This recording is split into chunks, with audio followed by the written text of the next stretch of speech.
वो तो दवा हवा में उड़ जाएगा भैया 4 तारीख को। जो माफिया को जी लगाते हैं तो इनकी मानसिकता दिख रही है कि फिर से चाहते हैं कि क्राइम रेट बढ़े यूपी में। क्या बोला था मुख्तार अंसारी ने कि चोटी काट के लाना, ये लो चोटी हाथ में, तब श्री राम भी मेरे मुट्ठी में है। गाड़ी पलटना मेरे हाथ में नहीं है, गाड़ी कब पलट जाओ तो ईश्वर के हाथ में है। कोई कोशिश नहीं है, जो बंदा खुद ही मरा पड़ा है, अधमरा बीमार। देखिए मुख्तार अंसारी साहब ऐसे नहीं मरे हैं। कैसे मरे हैं? तो क्या हुआ था कि हॉस्पिटल में गए थे और हॉस्पिटल के बेड पे लेटे थे ना, तो कोई आके बोल दिया कि बाबा आ रहे हैं, तब तक हार्ट अटैक करके आ गए। नमस्कार, मेरा नाम शिवम चौबे और आप देख रहे हैं सौगंध टीवी। मौजूद हैं दिल्ली के चांदनी चौक इलाके में। बात करेंगे यूपी की राजनीति के बारे में, जहां एक तरफ अखिलेश यादव और राहुल गांधी साथ में यूपी के अच्छे बच्चे साइकिल सवार यूपी के गलियों में घूम रहे हैं, और दूसरी तरफ योगी आदित्यनाथ और नरेंद्र मोदी हैं जो एक बार फिर से यूपी में सरकार बनाकर दिल्ली में गद्दी पे बैठने का दावा ठोक रहे हैं। अब की बार 400 पार का नारा लगा रहे हैं। आइए जानेंगे जनता से क्या लगता है उत्तर प्रदेश की राजनीति जिस तरीके से आगे बढ़ रही है। अखिलेश यादव और राहुल गांधी यूपी के दो अच्छे बच्चे और बनाम योगी आदित्यनाथ और नरेंद्र मोदी 400 पार का दावा कर रहे हैं, किस तरीके से देख रही जनता? वो तो दवा हवा में उड़ जाएगा भैया 4 तारीख को। ठीक है, हवा में उड़ जाएगा, हवा में उड़ जाएगा दवा। ठीक है।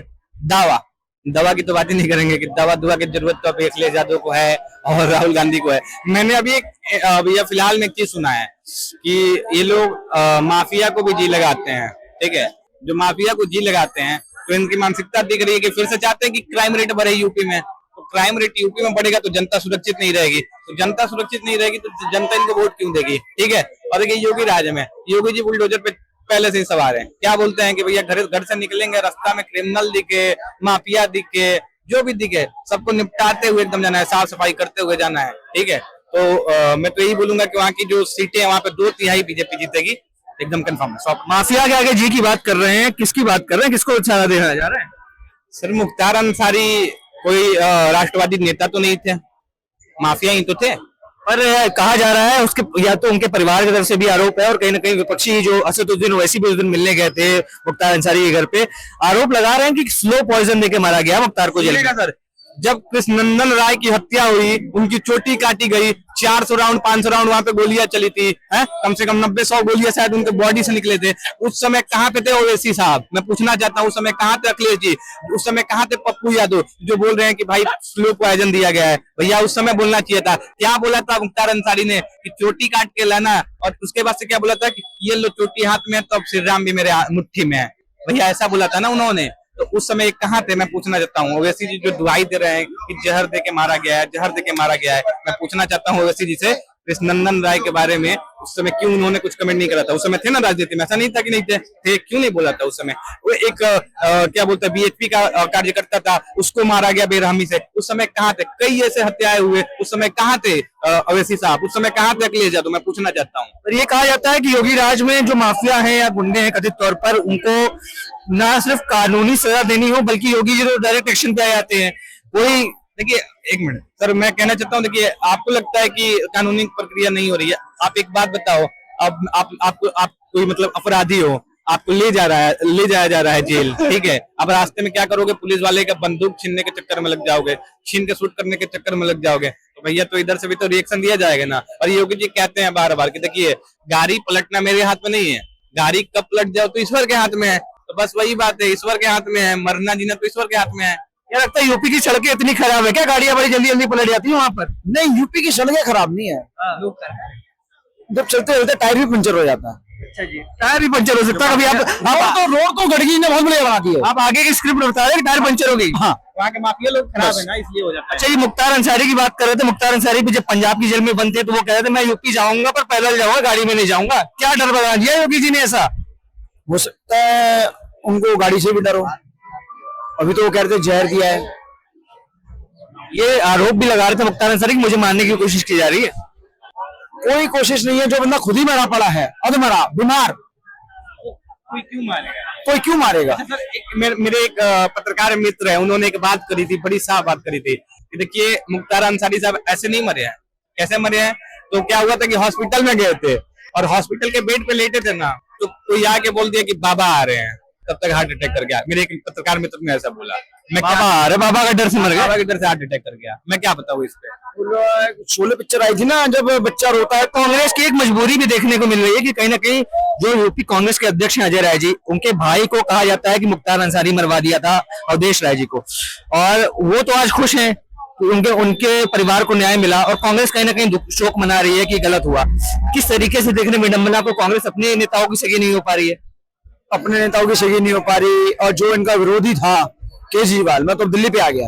केजरीवाल जो कहता था हमारे पास पूरा सबूत है कांग्रेस के खिलाफ, और आज उनको उसी को गोद में बैठा लिया। एक बात बोलूंगा, ओवैसी साहब और राहुल गांधी, चाहे जो भी हो, चाहे अखिलेश यादव हो, चाहे पप्पू यादव हो, सबने कमेंट कर दिया मुख्तार अंसारी पे। क्या किसी ने कमेंट करा था पांडव नगर में जो बच्ची मरी है, सॉरी बच्ची मरी नहीं है, sorry I am really sorry, बच्ची का है, तो उस बच्ची के बारे में क्या राहुल गांधी ने या पप्पू यादव ने या अखिलेश यादव ने या ओवैसी ने कुछ बोला है, कुछ कमेंट करा है? कुछ भी कमेंट नहीं करा है। जबकि वहां पे जाते, वहां पे मार्मिक स्थिति जो वहां की स्थिति जो बन चुकी है, वहां पे जाके वहां देखा जाता, 4 साल की बच्ची थी, 4 साल की बच्ची के साथ है सर। उसको क्या पता है कि हिंदू मुस्लिम क्या होता है? कुछ नहीं पता ना उसको, उसके साथ है सर। ठीक है, उस पर कमेंट नहीं करेंगे, नहीं बोलेंगे। जो बदायूं के अंदर मारा गया, वहां नहीं बोलेंगे। उस पे इन्होंने कुछ नहीं बोला। एक अपराधी के जनाजे में साजिद जावेद, पता नहीं कौन, 30,000 लोग गए थे ना जनाजे में। क्या मानसिकता दिखा रहा है यहाँ पे? मानसिकता यही दिखा रहा है कि सब जिहादी सोच में जा रहे हैं,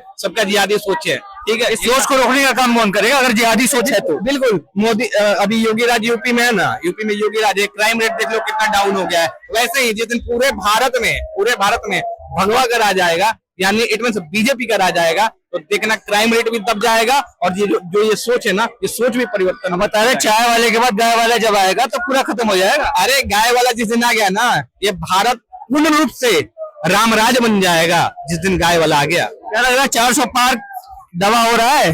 पूरी सीटें आएंगी 400? पूरी आएंगी, आराम से आएंगी। रोकने के लिए खड़े तो है राहुल गांधी, अखिलेश यादव, अरविंद केजरीवाल, तमाम नेता खड़े हैं। केजरीवाल तो वैसे अंदर हो गए। इस तरीके से देखा कल रामलीला मैदान में भी, रामलीला मैदान में महारैली नहीं थी, वो थी पति बचाओ रैली। पति बचाओ रैली। हेमंत सोरेन की पत्नी, संजय सिंह की पत्नी, केजरीवाल की पत्नी, तीनों वहीं पे थी। यही केजरीवाल जी बोलते थे ना कि हमारे परिवार से दूसरा कोई राजनीति में नहीं आएगा। आज सुनीता केजरीवाल को आगे क्यों करे हैं? क्योंकि चाहते हैं कि सुनीता केजरीवाल मुख्यमंत्री बन जाए और जो कुर्सी है अपने घर में रह जाए। यही बोलते थे ना, यही टारगेट करते थे कि लालू यादव बिहार में ऐसे, कांग्रेस के राहुल गांधी ऐसे, बीजेपी ऐसे, सबको टारगेट करा था इन्होंने। आज क्या है? आज इनका जो गठबंधन है, जो नैनाचार इनका हो रहा है, किसके साथ हो रहा है? कांग्रेस के साथ हो रहा है नैनाचार। और किसके साथ हो रहा है? तो वही क्या बोलते हैं, टीएमसी के साथ नैनाचार हो रहा है। जितने भी करप्ट पार्टी है सबके साथ नैनाचार इनका हो रहा है। तो दिख जा रहा है यहाँ पे प्यार कितना गहरा इन पे उमरा था, और इसी प्यार में तो चले गए, प्रस्थान हो गए तिहाड़ जेल में। हमें तो लग रहा है आजीवन ना रह जाए वहाँ। क्या लगता है रामलीला से सफर शुरू होते होते अब कहीं ना कहीं तिहाड़ जेल में खत्म होगा क्या राजनीति का? बिल्कुल बिल्कुल। अब रामलीला में तो इन्होंने सफर स्टार्ट कर दिया है। अब 4 तारीख को सफर, 4 तारीख को गिनती के दिन सफर खत्म हो जाएगा, और तिहाड़ जेल में तो ऑलरेडी जा चुके हैं। तो क्या सफर की तो शुरुआत हो ही चुकी है। अब उसमें आने का तो संभावना मुझे नहीं दिख रहा है। अगर आप ही जाए तो देखते हैं आगे क्या होगा। रामलीला मैदान में हर साल एक बहुत अच्छा काम होता है, भरत मिलाप। अच्छे लोगों का मिलाप, और यहाँ तो चोरों का मिलाप हुआ है। एक लाइन बोलना चाहूंगा सर, सुनिए बोली जान से, कि शकुनी जैसी नियति रावण सा अभिमान चाहिए। शकुनी जैसी नियति रावण सा अभिमान चाहिए, जो शासन जैसे पुरुषों को भी राम सा सम्मान चाहिए। और केजरीवाल जी यही चाहते थे, यही सम्मान चाहते थे कि उन्हें भी मोदी की तरह सम्मान दिया जाए। लेकिन ऐसा सम्मान उन्हें नहीं मिलेगा, क्योंकि उन्होंने दिल्ली की जनता को ठगा है। ठीक है, उनका 3 सिद्धांत है केजरीवाल जी का, सुन लीजिएगा, झाड़ू, दारू और डकारू। ठीक है, ये 3 सिद्धांत है, और इस 3 सिद्धांत से उन्होंने दिल्ली को बर्बाद कर दिया है। यही कहना चाहूंगा, बाकी जय जय सिया राम। इस तरीके से देखा कि झाड़ू, दारू और डकारू, ये एक तरीके से नारा दिया गया केजरीवाल का, और कहीं ना कहीं जो अविश्वास दिखाई दे रहा है जनता का विपक्ष के प्रति, वो आपके सामने है। तमाम ऐसी बड़ी खबरों के लिए बने रहे हमारे साथ, देखते रहे सौगंध टीवी। धन्यवाद। आप देख रहे हैं सौगंध टीवी, सौगंध वतन की।